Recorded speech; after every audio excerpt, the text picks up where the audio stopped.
देखा पीएफआई कितनी बड़ी साजिश कर रही थी देश के खिलाफ। क्या साजिश?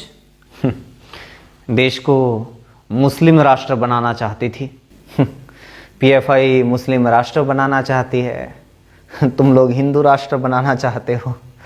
साजिश तो तुम दोनों देश के साथ कर रहे हो, बीच में पिस हम जैसे लोग रहे हैं जो देश को विकसित राष्ट्र बनाना चाहते हैं। तो ऐसे सदस्यों को अपने शिकंजे में लिया है जो भारत को 2047 तक इस्लामिक देश बनाने के लिए ट्रेनिंग दे रहे थे। इन मुसलमानों ने भी ना देश का सत्यानाश कर रखा है। तेरा क्या बिगाड़ दिया मुसलमानों ने?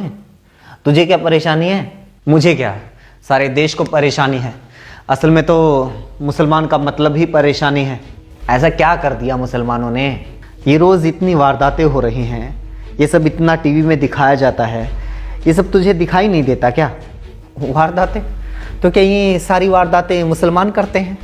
भाई साहब, एनसीआरबी के आंकड़े बताते हैं कि हमारे देश में हर साल 60 लाख से ज़्यादा वारदात होती हैं। मतलब रोज़ 16,000 से ज़्यादा वारदात होती हैं।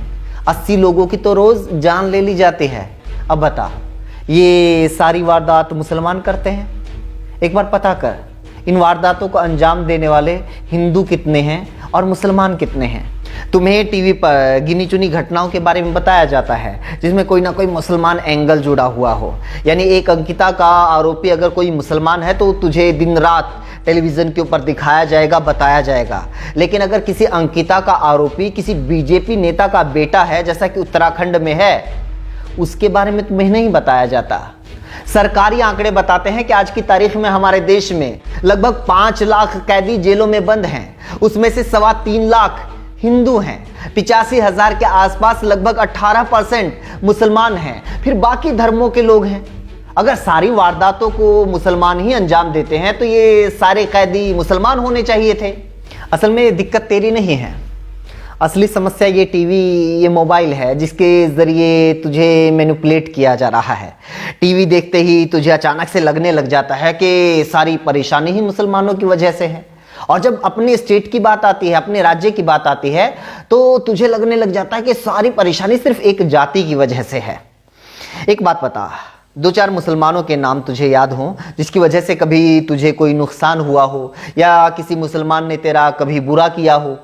मेरा तो आज तक किसी ने बुरा नहीं किया, क्योंकि मेरा तो आज तक कोई मुसलमान दोस्त रहा ही नहीं। मुसलमानों ने तेरा कभी कुछ बुरा नहीं किया, लेकिन तेरे चाचा ने तो तुम्हारा पुश्तैनी मकान दबा रखा है ना। तुम्हारे ताऊ ने आज तक दादा लाई ज़मीन तुम लोगों को नहीं दी। चाचा और ताऊ के खिलाफ तुम लोगों का कोर्ट में केस चल रहा है, लेकिन तुम्हें दिक्कत सिर्फ मुसलमानों से है ना। तू ही तो कहता रहता है कि चाचा तुम्हारे बड़े बेईमान हैं, ताऊ तुम्हारा धोखेबाज है, बुआ में एटीट्यूड बहुत ज़्यादा है, मामी में एरोगेंस बहुत ज़्यादा है, बड़ा भाई बात नहीं सुनता, छोटा भाई बात नहीं मानता, चाचा का लड़का नशेड़ी हो गया, ताऊ का लड़का लड़की छेड़ते हुए पकड़ा गया, फूफा ने उधार लेकर पैसे वापस नहीं दिए और दोस्तों ने कभी ज़रूरत पड़ने पर उधार नहीं दिया। अब बता, इन तमाम लोगों में कितने मुसलमान हैं? ये तो सारे तेरे अपने लोग हैं ना, तेरे अपने धर्म, अपनी जाति के लोग हैं। लेकिन फिर भी तुझे परेशानी तो मुसलमानों से है। पता है क्यों? क्योंकि टीवी, मोबाइल, फेसबुक, व्हाट्सएप के जरिए और जिस पार्टी का तू अंधभक्त बना हुआ है ना, उसके नेताओं के जरिए 24 घंटे तेरे दिमाग में बस यही डाला जा रहा है ताकि असली परेशानी, असली समस्या का तुझे एहसास हो ही ना पाए। क्योंकि रोज तेरे जहन में ये जहर नहीं बोया जाएगा तो तुझे पता लग जाएगा कि तुझे परेशानी मुसलमानों से नहीं है।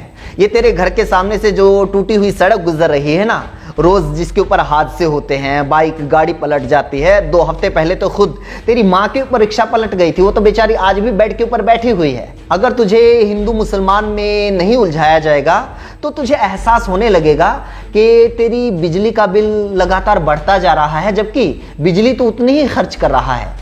बच्चों के स्कूल की फीस, कोचिंग का खर्च, किताबों के रेट, रसोई का budget, gas cylinder, petrol diesel, चाय, आटा, दाल, नमक, मिर्च, मसाला सब महंगा होता जा रहा है। यहाँ तक कि अपनी ही बैंक के एटीएम से अपने ही पैसे निकलवाने के लिए तुझे पैसे देने पड़ रहे हैं ताकि मेहुल चोकसी, नीरव मोदी और विजय माल्या के घोटालों से हुए बैंकों के नुकसान की भरपाई तुझसे की जा सके।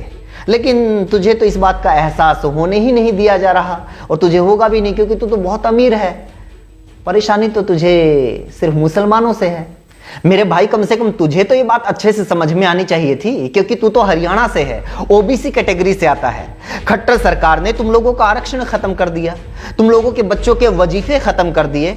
जिन स्कूलों में तुम्हारे बच्चे पढ़ने के लिए जाते हैं उन स्कूलों को बंद किया जा रहा है। कॉलेज से साइंस और कॉमर्स की स्ट्रीम खत्म की जा रही है। एमबीबीएस की फीस को 20 गुना बढ़ा दिया गया है। कैसे पढ़ेंगे तुम लोगों के बच्चे? नौकरियों को पंसारी की दुकान पर सामान की तरह बेचा जा रहा है। पूरे देश में सबसे ज्यादा बेरोजगारी है तुम्हारे स्टेट में। घोटालों पर घोटाले सामने आ रहे हैं। हरियाणा में क्राइम इतना बढ़ गया है कि गांव-गांव में गैंग बन रहे हैं, घर-घर में नशे के अड्डे बन रहे हैं। लेकिन तुम्हें समस्या खट्टर सरकार से थोड़े है। तुम्हें तो ये बताया जाता है कि समस्या तो सारी मुसलमानों की वजह से है, और हरियाणा में एक जाति की वजह से है, जाटों की वजह से है।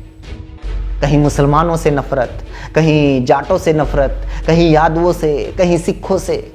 पूरी दुनिया में हजारों बार आजमाए गए घिसे पिटे फॉर्मूले के तहत तुम लोगों को आपस में लड़वाया जा रहा है, अपने ही लोगों के खिलाफ भड़काया जा रहा है। फिर भी तुम लोगों को समझ में नहीं आ रहा है क्या? कब समझोगे? सब कुछ बर्बाद होने के बाद